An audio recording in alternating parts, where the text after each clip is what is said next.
Hello YouTube, Facebook, and Fishbrain. I got my shipment of my new square bills in, including a medium runner. And to start off with, I got a replacement for my lost grenade, Megabass grenade, Edo Mint. It's got that color pattern I love. It's really great natural presentation in murky or clear water. Not too shiny, not too dull, it's right in between. It's got a great pepper flake finish to it. So that's the Megabass. And then I've got the Strike King. This is the KVD 105MR in natural shad.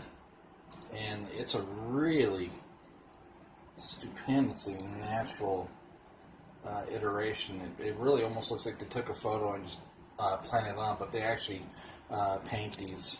The three companies that I got from, they paint these on. They do use foil, but they lacquer over on some of them. The last one is the one that impresses me the most, actually. I got to give it up to Strike King and Megabass. They make great mega cranes.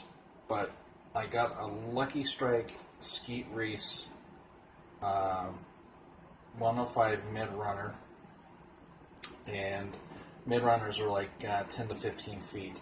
So the Strike King will go to about 15 foot max.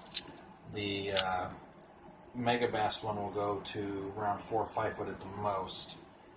And keep in mind, I use 20-pound line, so they are a little bit heavier, higher in the column than advertised. But this Lucky Strike, or excuse me, Lucky Craft Skeet Reese is every bit as big as the Megabass, just a slimmer profile. If you look at them side by side, it's a little bit more of a more gradual slope to it, so it has kind of a different wiggle to it. It has the smaller knockers because they shake so violently that the knock turns into a lot more. And I've noticed on these two that they have that pronounced nose on the front, but the Megabass has the square mouth pattern, where this one just has a little tiny kind of opening. But this is called something black, but it's basically made to look like, you know, a catch-all shad minnow type of lure.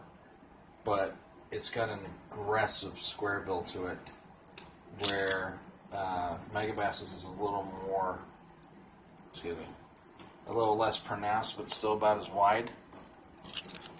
And then the KVD from Strike King is a true square bill. So I know that they're going to have different shake patterns to them. Now, I'm going to explain something though, and that is that there's a couple applications I can foresee these being in. With heavy enough line, the two mid runners could conceivably be used in a canal, such as the ones that are around the valley, or right past drop-offs. You know, green weed lines that drop off on the side of them for shore fishermen. You know, going out to the middle of a lake or a perimeter drop-off that we know from just experience in that area, versus a true, just basically subsurface, shallow square bill like this one. I know if you throw these grenades in a canal, you're going to get a response. And I see everybody in canals that are using the soft worms, creature baits, drop shots. Hey, it all works, but if you're going to pull the biggest fish in a section of water, regardless if it's canal, natural river, reservoir, pond, the presence is what makes it happen. All these baits have in common is these really big profiles that push a lot of water, and they're all very similar in that size. So this is an 8.0. It's not an XD10, which is an extra deep. If they have the XD10 in the shallow square bill, I'll probably get it, but I'm going to get some of the deep runners. This one's a little bit skinnier, but the profile's still really thick, so I'm sure it has more of that just slight wobble instead of this whole thing like the other two do. But these grenades, like I said in previous videos, the follows that I've gotten, even after they've already eaten their fill of shad, have been huge fish. The one that I lost the last one of these two, it was every bit of 8 pounds, if not more. So this is a sector of bassin that I'm definitely going to fully explore, you know, and they all have their realism in their own ways. Some are a little smoother, some are a little more flashy than others, but they all fill that niche in between the small crankbaits that go anywhere from 5 to 10 feet and 25 foot and smaller profiles, into the super big ones that you have to special order, which I have a couple from Hester, which is a Polish company. And I'm going to buy more square bills from a couple of Polish brands, too, by the way. Man, these things are massive. Good God.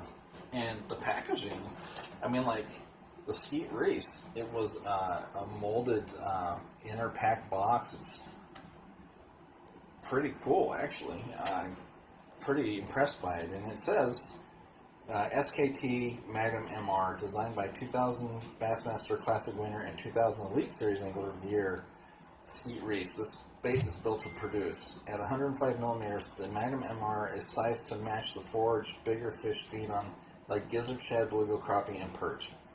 It has a tight wobble action that entices the big fish to eat while not creating the pull against the rod you might find in other baits of this size. The SKT Magnum MR casts great even in windy situation and dives to a maximum depth of 14 feet where the big fish live. This is the perfect bait for throwing all day over mid-depth rock piles, ledges, and points. Exactly why I got this in this color, because there's a lot of shad here in Arizona. So that's how it explains it on that. Then the KVD, they're all very sticky. These folks are badass. The KVD one, which is the 8.0, it's a little more simple, just bubble pack. They don't kind of really waste that much. Dives to 7 feet. Now that all depends on line strength too, by the way. But it says the KVD cranes from Strike King are designed to the specifications of Bassmasters Classic champ Kevin Van Dam. The Kevin Van Dam, by the way, has won a lot of prizes. Perfect for shallow water power fishing. Square barrel design and unique action will constantly wander, which means they'll vibrate, but they'll go like this.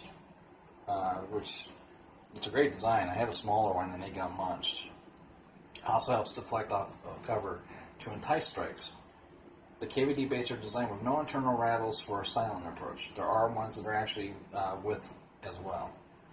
They include premium components, black nickel hooks, ultra-realistic paint jobs, and unreal action. If you like throwing shallow cranks for big fish, this is the bait for you. From Strike King, a leader in crankbaits. Now, I've been a Strike King fan since the 80s. They were the go-tos for me when I was just starting out and I didn't really know anything. And their hooks even back then were phenomenal for what they were. And of course, then, you know, I've got the Mega Bass, which, you know, it has its own explanation. It says, the grenade is a monster shallow crank designed to target big fish with explosive action, speed, and effectiveness. Imposing body profile and huge volume displacement moves a massive amount of water, sending strong signals to a predator's lateral line. Powerful, wide throbbing, wobbling action creates unique water disturbance that amplifies grenade's presence, becoming extremely effective in low light or stained water conditions. Its low center of gravity weight settings result in consistent retrieves and extremely stable flight posture for an average of over 50 yards of casting distance. Now, the one that I got, when I initially got it, I took it to Dawson Ranch to Saratoga. And there's a lot of space if you go to the dock either way. I'm not kidding you. For those of you who cast and know what distance is on a bait caster, you know that the average for the average human is 25 to 40 yards at the most. On my Abu Garcia winch, my 541, and my 711 swim bait rod, this thing right here, the same model, at 1 5/8 ounce went about 70 yards clear before it splashed down. I had to adjust how I threw in my tension settings on the lure weight because of the fact that it casts that well. So they do what they say, and they mean what they say that their baits are going to do. And they really are premium. Every one of these hooks is actually, if I'm looking at it, they are all black metal, and they're all the same. I think they're all either Mustad or Gamakatsus. They're not owners, but they have the exact same size on each one of these. So they know what the better hooks are for their shallow to mids and their deep runners for the magnum size. These are all, if I'm looking correctly, I think 1/0, but they're big enough to grab a big fish for sure. And I'm going to enjoy casting them. But if you're going to get a 2 to 5 foot square bill, this is the other thing I was going to talk about briefly. If you get one for the purpose of shallow water, don't deny yourself trying it in different sections of the canals, because there are some really big tanks in these canals here in Arizona. Well, there's big fish in tanks and canals all over the U.S. Florida is a good example, man. Every single fucking alleyway that has water basically has peacock bass and largemouth in it. So don't deny yourself the throw and vary your retrieves to see if you can target some of those big ones, because I see a lot of dink to decent size, and even those smaller square bills, the 1 to the 2.5 inch, will work on those yellow bass. By the way, they munch the shit out of them in Tempe Town Lake. So this is an orientation I'm going toward, is the mid to large size swim baits and these cranks, because of how well they work. So that's just all I wanted to say, opinion and all that.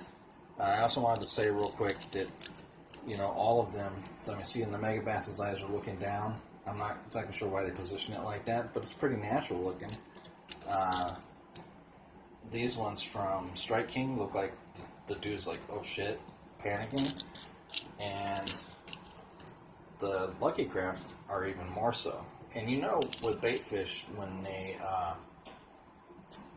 are frightened, when they're in panic mode, that their eyes dilate. They actually do dilate. So kudos to them for making as natural as they can with artificial lures, because I know these are going to catch fish.